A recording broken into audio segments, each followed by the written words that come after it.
Hello, how are you doing? Good, Julian. How are you? I'm doing pretty well. So how are Good. you doing since your experience yesterday? Oh, geez, man. Well, it depends on which one you're referring to, but I don't know. Last night, I felt fine when I woke up. I had to go to bed last night. I don't know what happened. Took my dog to the beach. I was running around, and all of a sudden, I felt weak. Like, you know how you feel when you exert a lot of energy, but you haven't ate? I felt like that, but I ate, so Hmm. it didn't make sense. So I came home, went to bed, and I was cool. What did you have for dinner? A chicken sandwich. Did you have a chicken sandwich you made or someone else made? Somebody else made. Okay. Maybe they were having a bad day. They could have. I mean, yesterday was a rough day for a lot of people, but led to a lot of openings. Led Yeah, to pretty much what was today. Today couldn't have been anything without yesterday, so to speak. right, right. Oh, that's a good point, dude. Huh. I didn't think about that. I figured maybe the guy that makes it had a bad day. I've had them there before, but yeah, I don't know. It was weird. It came on really quick, and I was sapped. I could hardly play with the dog on the beach, and I live for that. Oh yeah. But it was a rough day all around. Not so rough. I kind of saw it coming, but I got laid off from my job. That was a little bit I don't know. Unnerving. Yeah, I mean, I saw it coming. I knew it was coming. It actually got to a point where, I wouldn't say I gave up, but I had felt like I had left the job a couple weeks before I did. So you'd Um, already energetically quit, and yeah, so therefore it surfaced in just the way to make it understandable all around for everybody, you and the others, without actually saying, I'm quitting, and I don't even know how to explain it to you. right, right, exactly. It was the other way around. I didn't quit. They laid me off. Um, Well, you yeah, know, so I mean, it didn't have to be that way. right. Yeah, but it was a good thing. I see it as a good thing. I'm excited about a new path. So it feels like the timing of everything is just perfect. So I can I can vouch for that, even if it's a little bit of walking through the dark with your hands in front of you. yeah, yeah. So, what would you like to focus on today? Well, I had a couple questions from that have been lingering that we haven't gotten to in a couple of Okay. sessions. Um, One thing I wanted to talk about, which is something that really shaped my life in a profound way. Okay. Um, going back towards my childhood more or less. When I was young, maybe 6, 7, 8, I had this fascination with horror films, of course, and Mm-hmm. you know, um, I was at Dad's friend's house in Brooklyn, and he liked to tell me these Freddy Krueger stories. He swore he had him living in his basement, but that night I remember sleeping over their house with my dad and my brother, me and my dad sharing a bed, and I couldn't have been more than 7 or 8, and I woke up in the middle of the night, and I was wide awake, and there were two lines of men who I had no idea who they were coming out of the wall and up to the foot of the bed and just staring at me. And You that mean was like the single file, yeah, two individual lines, single files? two single file lines. Yes. And they each came up to the foot of the bed, one line to one side, one line to the other. Um, and that's really all I remember about that. But that was the first time it happened, and throughout my childhood, um, I would go to sleep when I could get to sleep, and I'd wake up in the middle of the night, wake up, and I'd feel a dark energy in the room immediately. I knew right away. Um, and I would open my eyes, and there would be somebody standing there, just staring at me.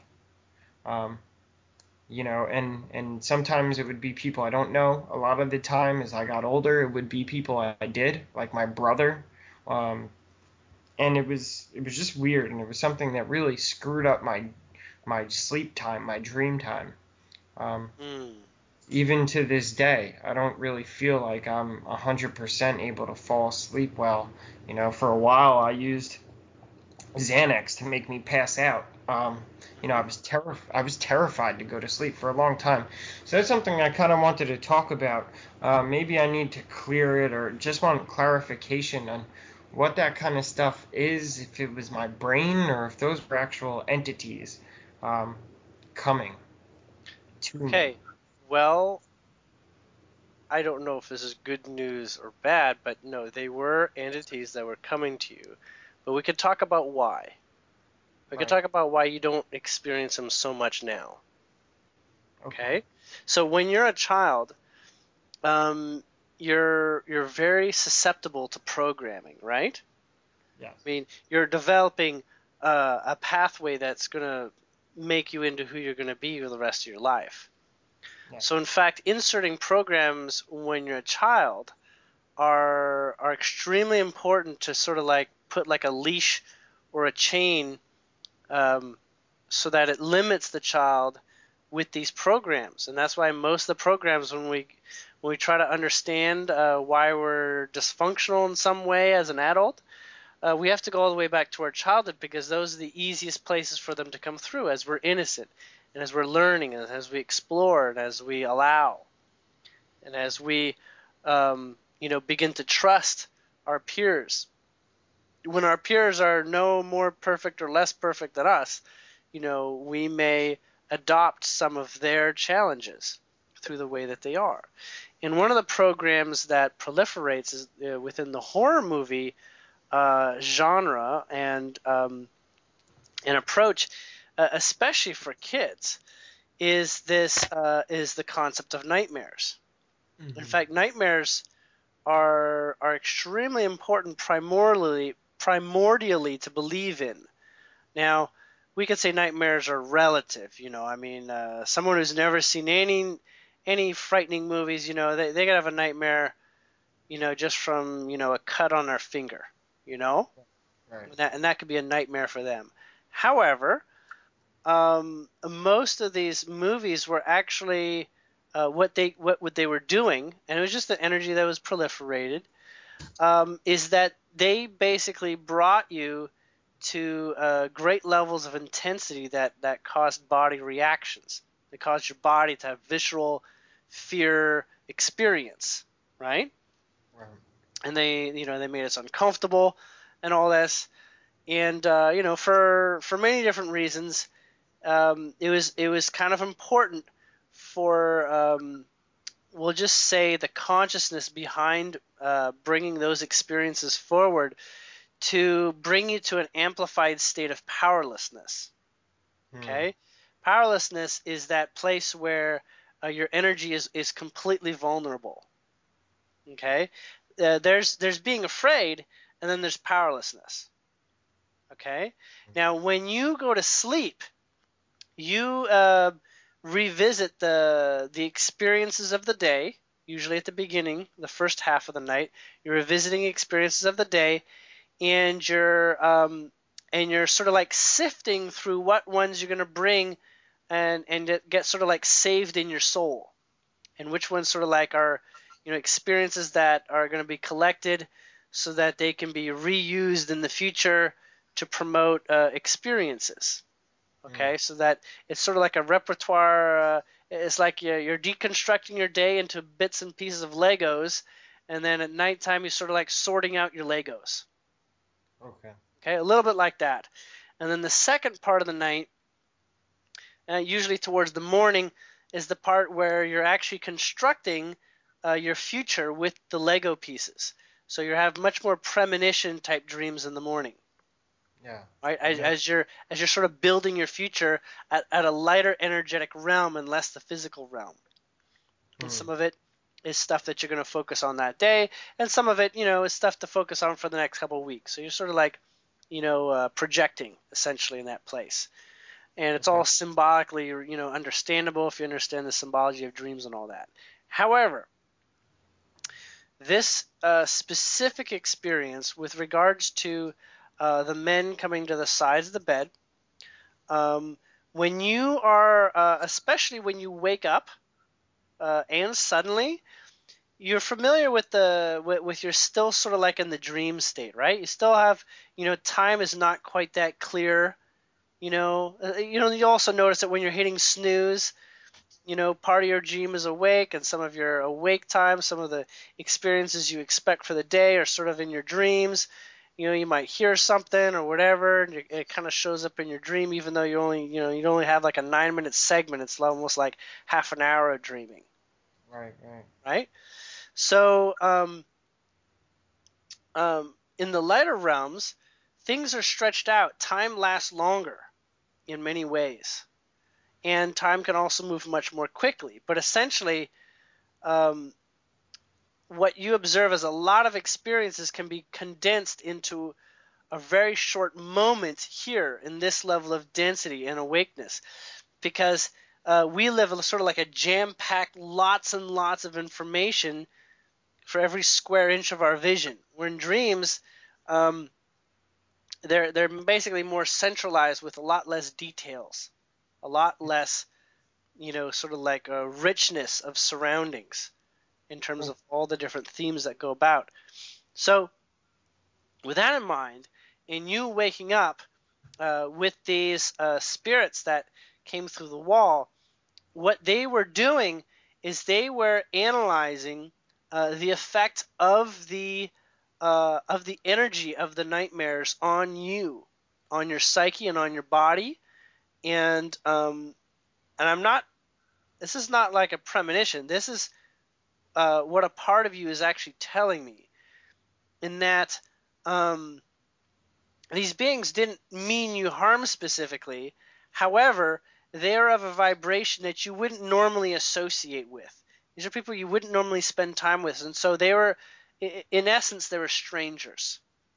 Mm-hmm. Okay, so as strangers, they resonated at the stranger vibration, but in actuality, they were there as part of a larger council of beings that was determining just how long-term an effect this was going to have on you.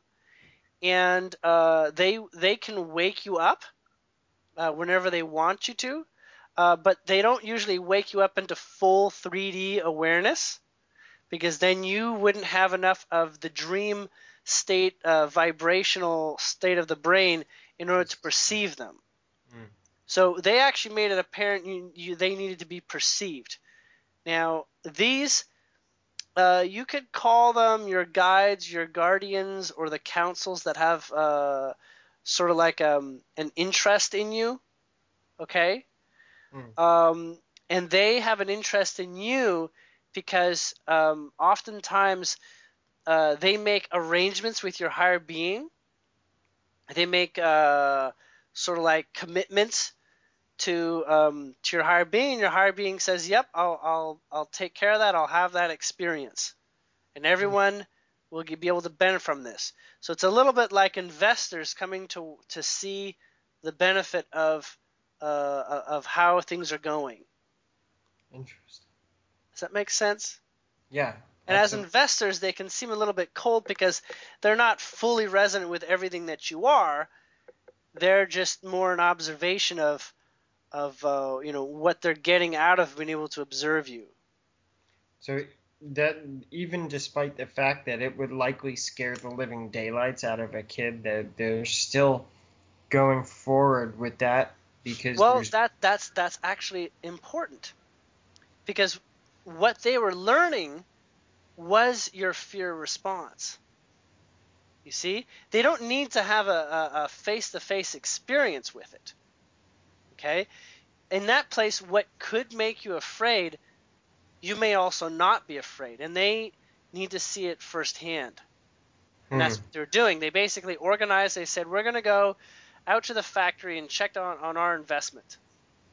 Wow. And we're going to go as a council. We're going to go together, and we're going to see just how he reacts. There's a lot.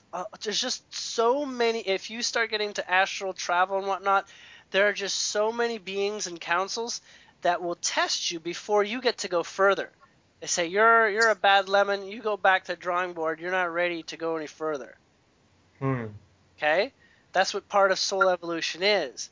You go through these phases, these gateways, and for the most part, the higher mind is guiding you to adequately make it to the points that you're trying to make it to, so that you can advance at a regular clip. And so this was one experience that wanted to see how you, as a being that has spent not actually that many human lives, how you are doing on Earth with the incredible level of density and pain and fear that is promulgated, especially through the movies. So in one level, they were checking your defenses and checking your stability. I see. Make sense? Yeah, absolutely. Makes me wish I had not been so terrified. No, there's no judgment. There's just there's in one level, there's when I say investments, it makes it look like you're either a good investment or you're not a good investment. That's not what I mean. Sure. What I mean is more along the lines of they were basically measuring the effects, and measuring what pace is going to work for you. Okay. You see, and it wasn't because you weren't to meet other councils. In fact, you have dreams about councils all the time. Most people do. Only in this case, they wanted to know what an apparition or physical embodiment that apparently should not belong, what it would do to you. And in some cases, exposure to horror movies might soften that blow. Right? You can become desensitized to horror material. Interesting. Okay? Yeah. What I'm getting actually is that they did visit you on other occasions, just not in that particular way. Yeah. I had many visits over the years, that's for sure. Yeah. Interesting. That's really interesting. But they're not like Illuminati, cabal, or bad guys or anything. Okay, well that's good to know. That's really comforting because that's what I figured it was. Okay, good. That's an awesome explanation, and that's kind of like best. And in fact, you can begin to contact them when you're ready. I mean, consciously and in meditation and whatnot. Really?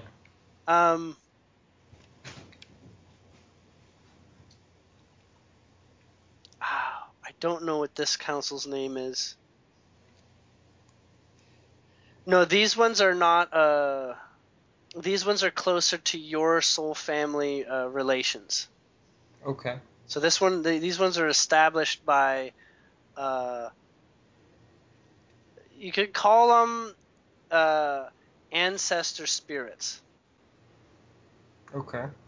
Okay, and that the ones that don't reincarnate hold the position of observing your sort of soul family. You can call it your genetic lineage, but it's not exactly true. It goes beyond that. So they don't really have a name.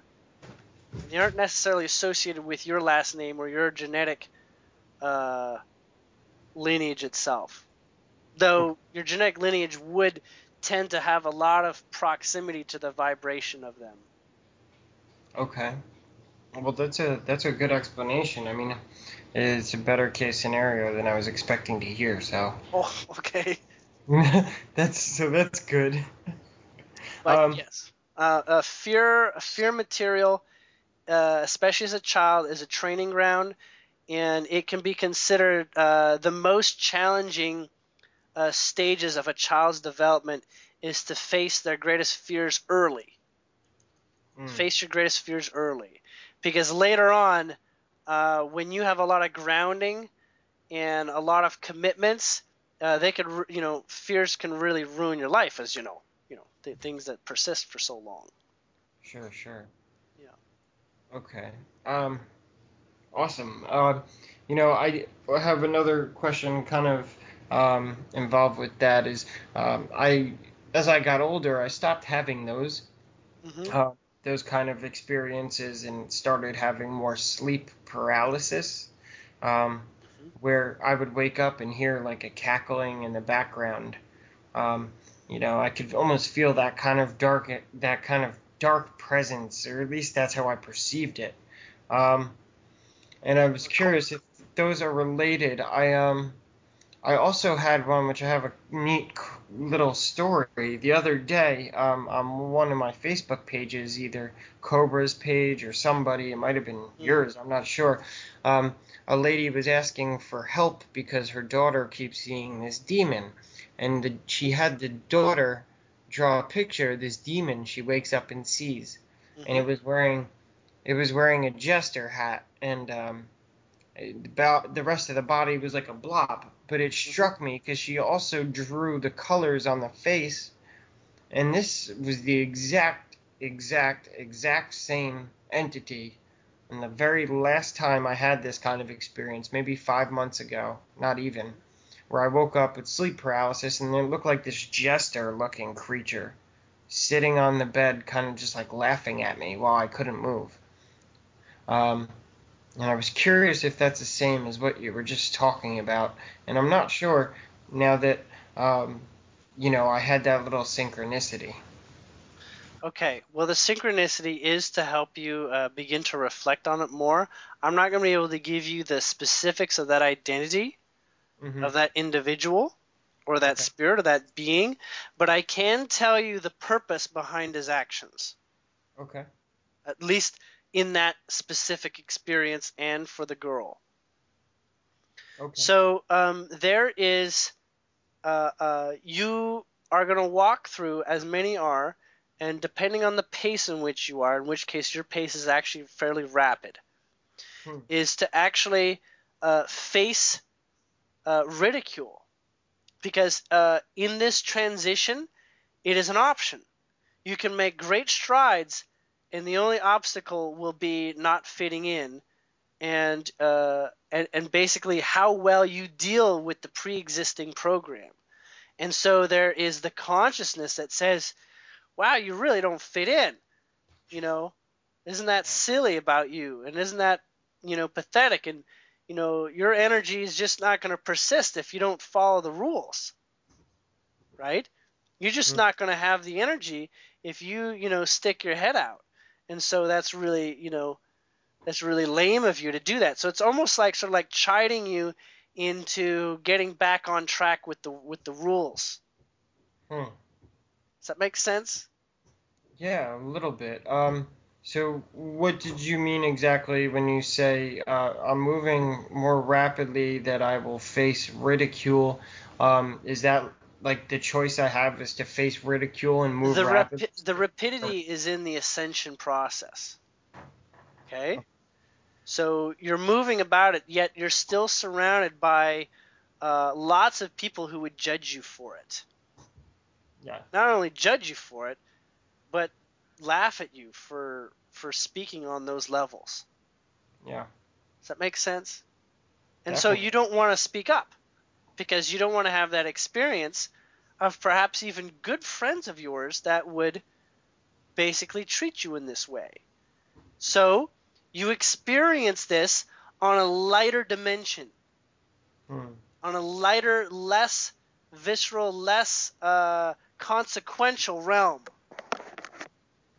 That's what the dream state is for. That's what the lighter dimensions are for. Is you can go after a slower approach and yet don't mess with the ego too much because it's actually quite fragile. Well, that's really interesting because now that you say that and I look back, it wasn't too long, if not almost immediately after that experience, that I came to the realization that I'm going to share my experiences on Facebook and not Mm, care what people think because I feel that I could probably help at least a couple people um, yeah, by there you doing. go. That's the result of the work that you did in a less physical way. Wow, that's crazy. It's just that it's much slower.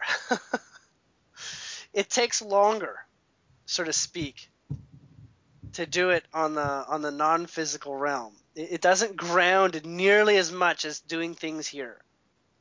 But then again, everything proceeds here over in the lighter realms. Everything has a lighter density, a lighter creation before it becomes more visceral. That's where I'm reading from.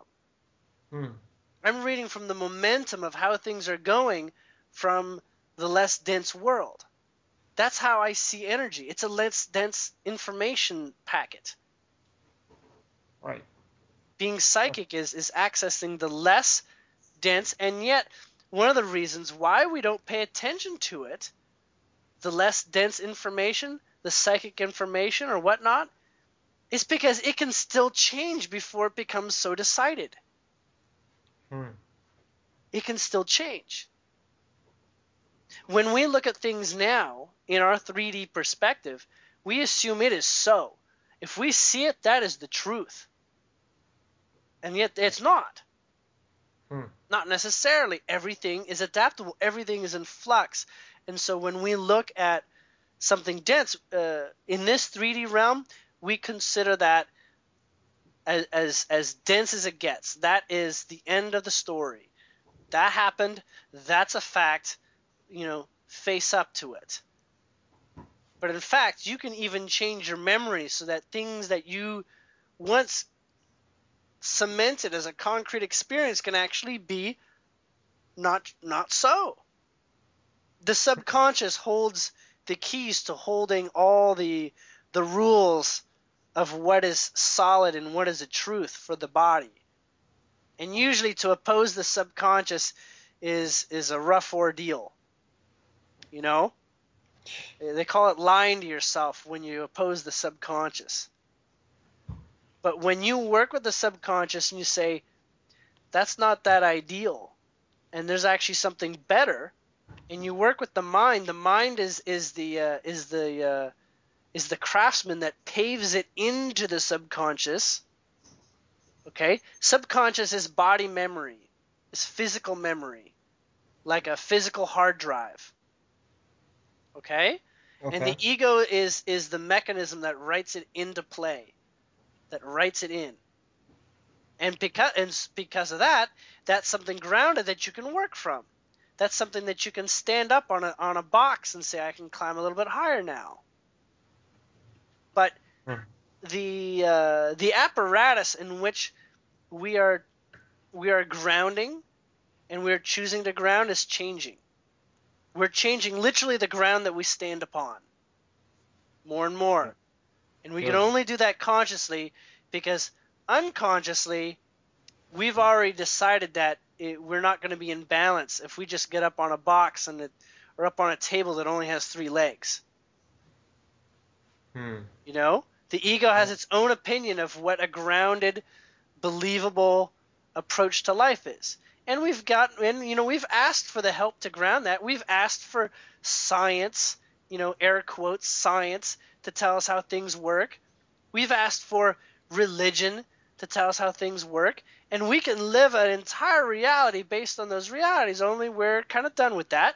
And it's time that we work our own heart-based reality into the equation and begin replacing one belief after the other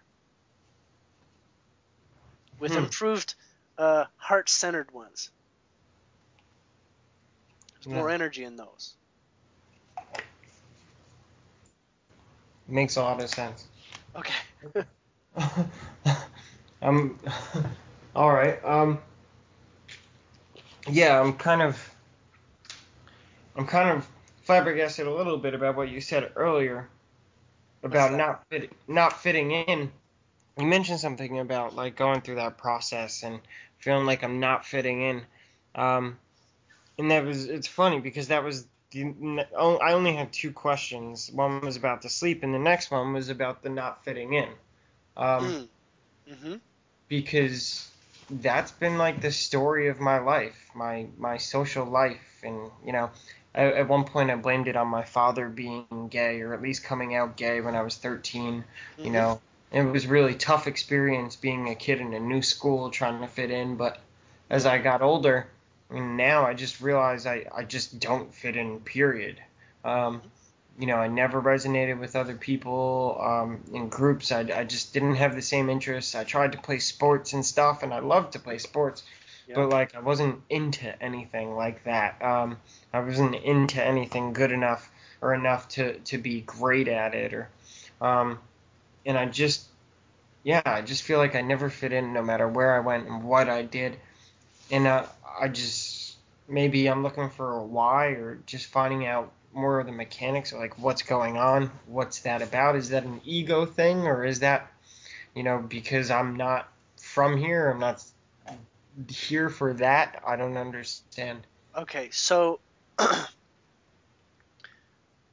there is really just one answer, but we'll elaborate. Okay. All right. Or at least there's only really one answer at this level of dimensional understanding that both you and I are occupying and sharing. Okay. And that is, it's a motivation. Now we say you don't fit in. That's reminding you that all is not quite well. Okay, because not fitting in also is an energetic representation of being at dissonance with your surroundings, being a bit of a stranger, and many, many, many starseeds feel this. Now, at the same time, you don't have to be a starseed to feel this. You just have to recognize that you want an improvement. Now, you might not even believe yet that you can make an improvement to this. You might not even be there. But it doesn't matter because an improvement is what you're going to have. And that's what's coming. What makes you say this? It is literally the background intent to give you what is dissonant so that you can transform it through choice. Wow. Okay? It's almost like somebody punched you in the ribs and now you want to learn karate. Okay? So now you're expert in karate, but all it took was one punch in the ribs to say, that's it, that's not happening anymore. Right. And in fact, what you really wanted to be was a martial arts kick-ass dude. But there wasn't, enough motivation to do it. Someone had to kick you or punch you in the ribs to even get you along that path. Okay? So you have negative stimuli to promote experiences that the soul wants to go down. Now, you may not see it right now with regards to, not fitting in, but there's a massive world of people who want to talk about and experience everything just like you do. You don't know where they are, and you're wondering why they aren't next to you now. But they can. As you know that they exist, you can begin perceiving and attracting and believing they're just waiting for you to be in resonance to find them and for them to show up. That's how it works. Paying attention to the problem persists the problem. Paying attention to what solution is create the solution. Only you didn't realize that your entire world operated so much this way, and that being, like a stranger was something that, wasn't just something to accept. In fact, a great deal of our world teaches us to just put up with being different and to not actually celebrate that. And to find ways of expressing that and just feeling absolutely in joy of being that kind of different or any kind of different. They do it a little bit, but it's very thematic. I feel like that's a perfect explanation because I think I've mentioned to you before I have how I start throwing this stuff out on Facebook or somebody brings up something like it at work who I have a good relationship with or not even just somebody I'm comfortable talking with. I'm not afraid to throw this stuff that seems obvious to me and you but other people don't get. I was never afraid to throw it out there and I had people starting to gravitate towards me Yeah. asking for help or reaching out, and I start to see that. So, Yes. It, yeah. it's the theme of courage right now. Mhm. In this phase, a lot of people are getting the message, including me, to be courageous. Mhm. And being courageous doesn't mean being brave and ballsy necessarily. It means respecting what is actually most important in you, and not sort of not letting your heart take a back seat, Mhm. you know? And even sort of trying things too. Your mind is basically meant to start incorporating more and more of your higher mind. And your higher mind knows everything is well. Mhm. Your mind is the one that is uncomfortable stepping out into the light and practicing this. Mhm. But it also doesn't trust that it has a higher being for the most part. So we need to educate it that it does have a higher mind. That there is nothing that will bring such pain to you that in these days you won't see what it really is before too long. Sure. That's Sure. why you chose this time, because it's the perfect time to upgrade the mind. And it's so crazy that you say that because I've had so many experiences in my life that are like that, and that now that I have this perspective, I see all the little pieces start to fall into place and make Mm, sense yeah, because I've had so many up and downs or slingshot effect situations that everything just started to fall into place. Just absolutely. it's just You it, know it really is perfect. It really is perfect. it. It is. You just got to keep reminding your ego mind. Now, your courage was developed at an early age, and that courage is important when you choose a path where you're not vibrationally a match to so many people around you. That's for sure.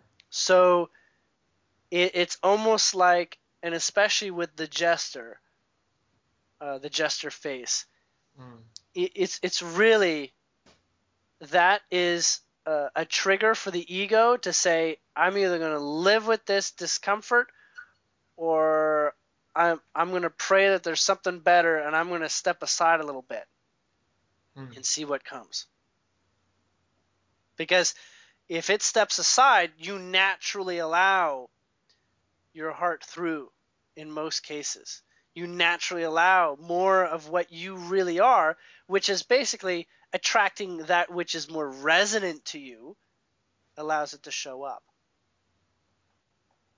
But, there's many people, as you are probably quite familiar with, that have an extreme amount of fear over such small things, yeah, you know?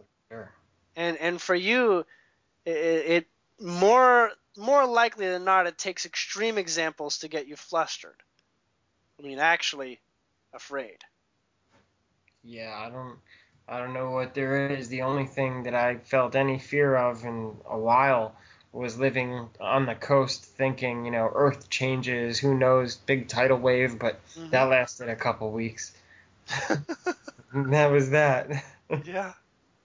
Yeah, I really feel unshakable. I really feel like nothing can shake me. I mean, I I saw putting this kind of information out there on Facebook as a good thing because it was just like an opportunity for me to stomp my ego on the floor, um, and get rid of it. And I know, it serves a good purpose too. But in that regard of caring what people think, I feel like it really served well, and it took a while. But then now I'm looking at it and I see I've really substantively woken up a good 3, 4 people, which to me is that's amazing.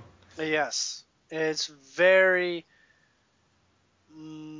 It helps the ego actually more than most things. It helps the ego say, you know what? I might have said some crazy things in the past, but I respect myself now for that in hindsight. Yeah, You yeah, know. for sure. So absolutely.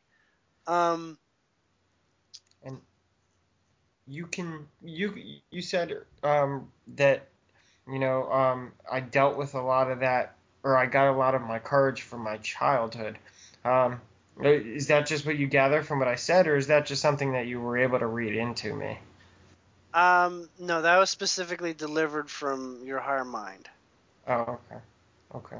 So it would be contextually specific to you. Okay. Yeah, it sure feels that way. Sure feels like I got the growing pains out pretty early. Yeah, you can say that. You can also say that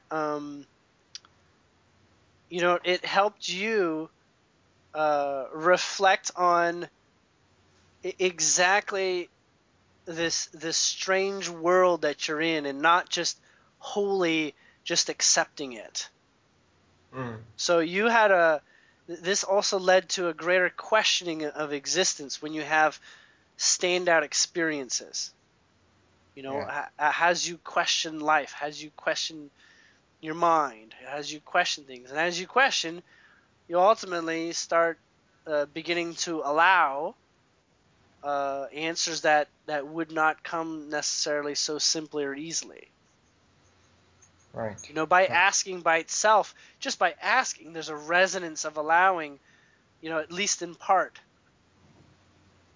You know, there's Right. a measure of release of something the way that it is. Hmm. So sometimes just getting to the place of asking is already progress, especially with regards to things that bother you, or just for people in general too. Sure. You Huh. know. So anyhow, um, was there anything else you wanted to bring up? Yeah. It was related to one of my questions that you answered on your page. Um, from that bad car accident I was in. Um, well, actually, I guess I have two things. One was, I was just curious why I was chosen to be in that car, and to have such an experience like that. Um, and 13 years later, 12 years later, I mean, I still don't remember any of it, um, of what happened. And, apparently I was conscious for, the ride the whole time, Hmm. um, talking, and my brain has since shut it all off. I don't remember the helicopter ride. I don't remember getting cut out of the car. I don't remember my dead friend laying on top of me for God knows how long until they got us out.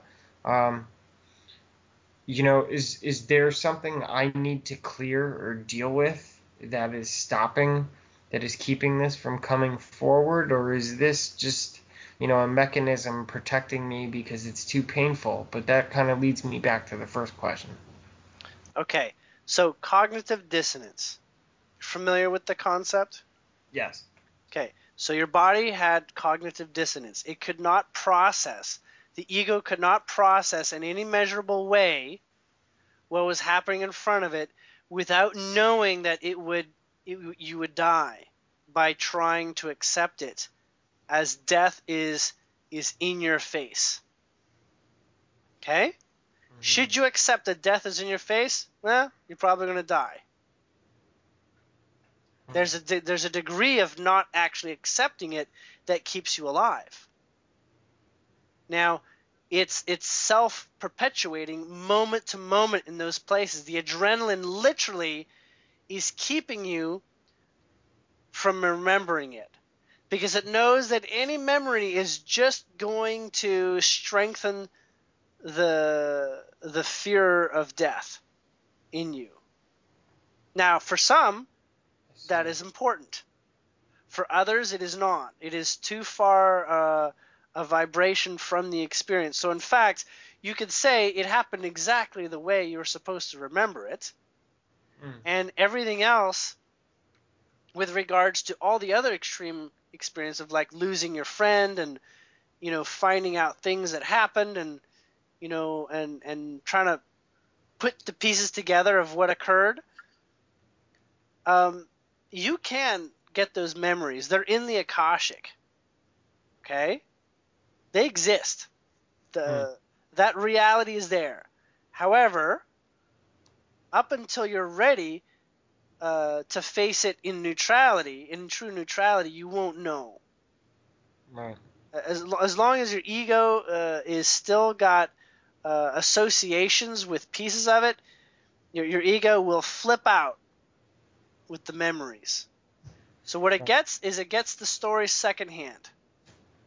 Okay? This is what we call mirroring. You know how I've talked about people around us are mirrors? Yes. Well, you could ask yourself, well, why don't I just go through it? Why do I need a mirror? Well, there's a distance. And the value of the distance is to actually reduce the complete vibration from being present in the moment. Okay? So you experience it vicariously, because experiencing directly is going to be something that's going to topple you. Gotcha. Okay? So, you play a video game like a war game where you're shooting people and stuff. That's far more ideal than actually going to a war zone and doing real shooting of people and getting shot at. Yeah. For Okay? Sure. Gotcha. Reading a book about adventure is far more ideal than the bone-chilling reality of how dangerous that could be. Right.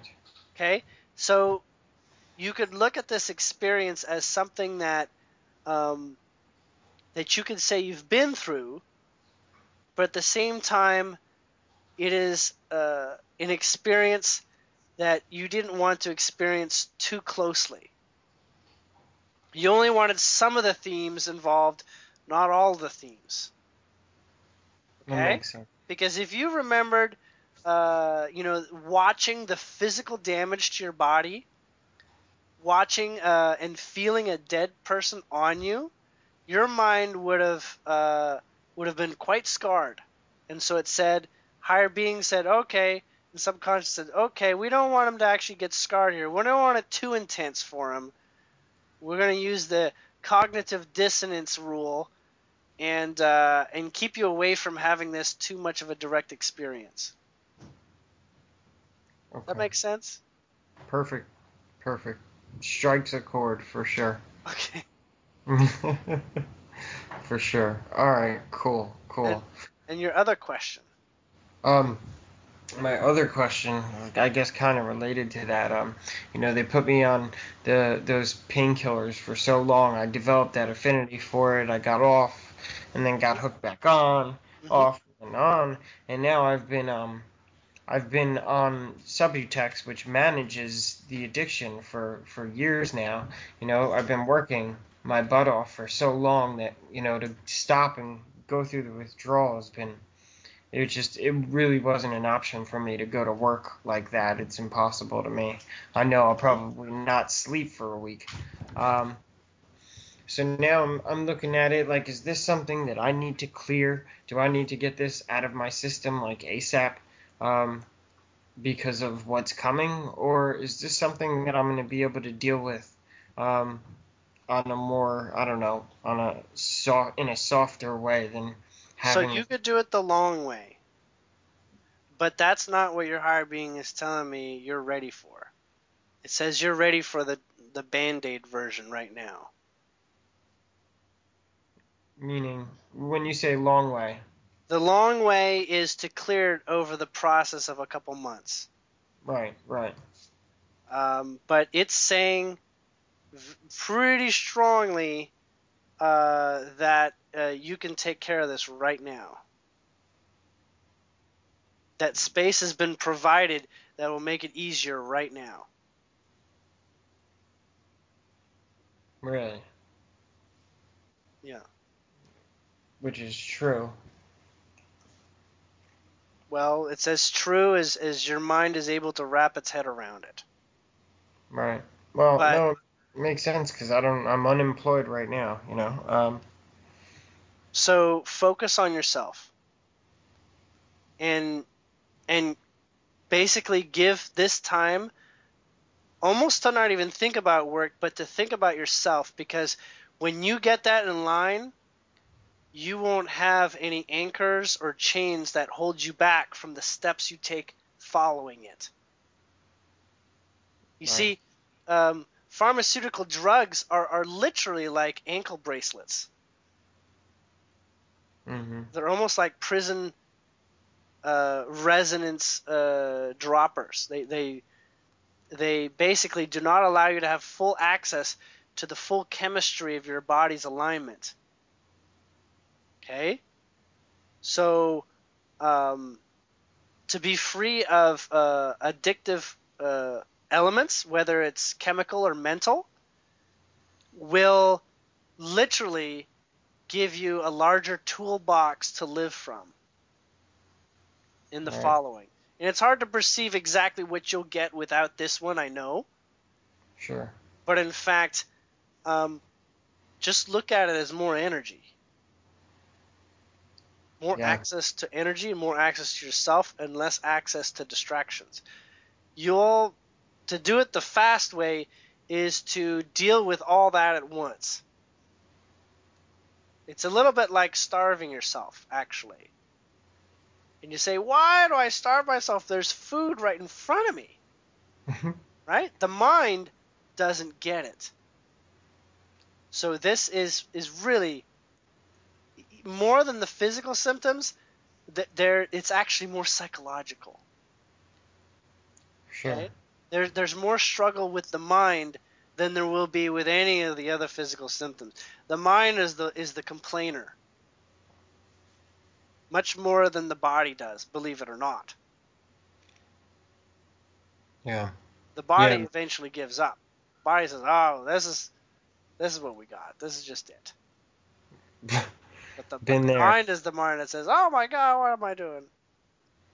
Right. Yeah, I made it 4 days once, and I fell back into it. Okay. So, the ego, the mind, is what you get to work with now. And trust me when I say, your higher being is saying, this is like the experience from your childhood, in that the most intense fears and challenges mean the greatest level of empowerment and opportunity on the other side. And you've been asking for more opportunity to be and to experience who you really are. And this is the fastest route there. Yeah.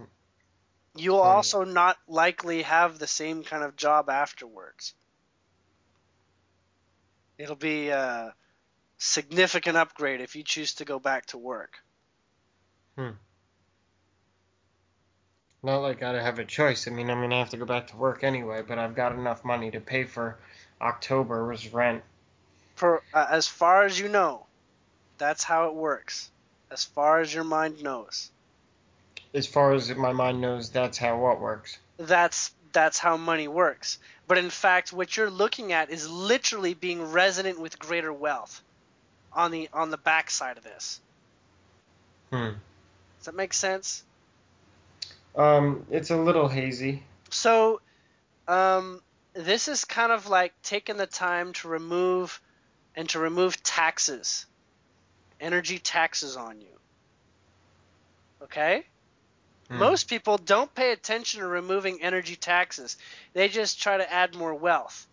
They say, I can get more energy by having a good girlfriend or having a pet or, having good friends. They just add positive energy without actually scraping off the energy that they carry around that limits them from having that same energy. Right. It's like instead of... Yeah, it's even more grounded to have energy that you always had access to. Right. Okay? Without even having to require a supplement from the outside. Like instead of trying to make more money, why don't you just spend less money? No. Well, no? Yes. Instead of getting more money, how about stop paying as much taxes? That's what. Right. All right. That So works for. on the other side of this, you will find uh, at least 5 to 7% more energy for everything, Hmm. just about everything. It's also No. the value of processing your fears. Yeah, this is definitely one that I've put off long enough, and let it snowball a little bit. Um, I know I'm able to recognize that and see it for what it is, and know that it's really never as tough as you make it out to be. But The um, mind is what makes it out to be. You're right. yeah, but what you said really rings true, and I didn't doubt you before, but I know that's exactly what my higher self would tell you because yeah, I've been thinking it for so long that I'm conscious and I'm fully conscious and aware that this is what I need to clear, and that on the other side is where I want to be. Um, so that's something I'm gonna have to It dig is. deep and It make is. it It is much sunnier on the other side. for sure, for sure. And it's not even the only thing that you get to process.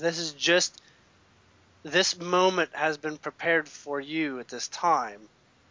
So what that means is what you consider like limitations that might come as a side result of this, like repercussions or Mm, something, uh, they're basically going to get delayed. They're going to get pushed out the length of what you're facing. mm, Does that make sense? When you're energetically funded, when you're doing your purpose, you get to do it without ever stopping. When you're really living your purpose, it's ridiculous how well it works. And when you get more and more in tune with that, you realize working is not even, for most people, what it's about. You could live a life, never have a job, and somehow money just keeps showing up from here and there, not even trying.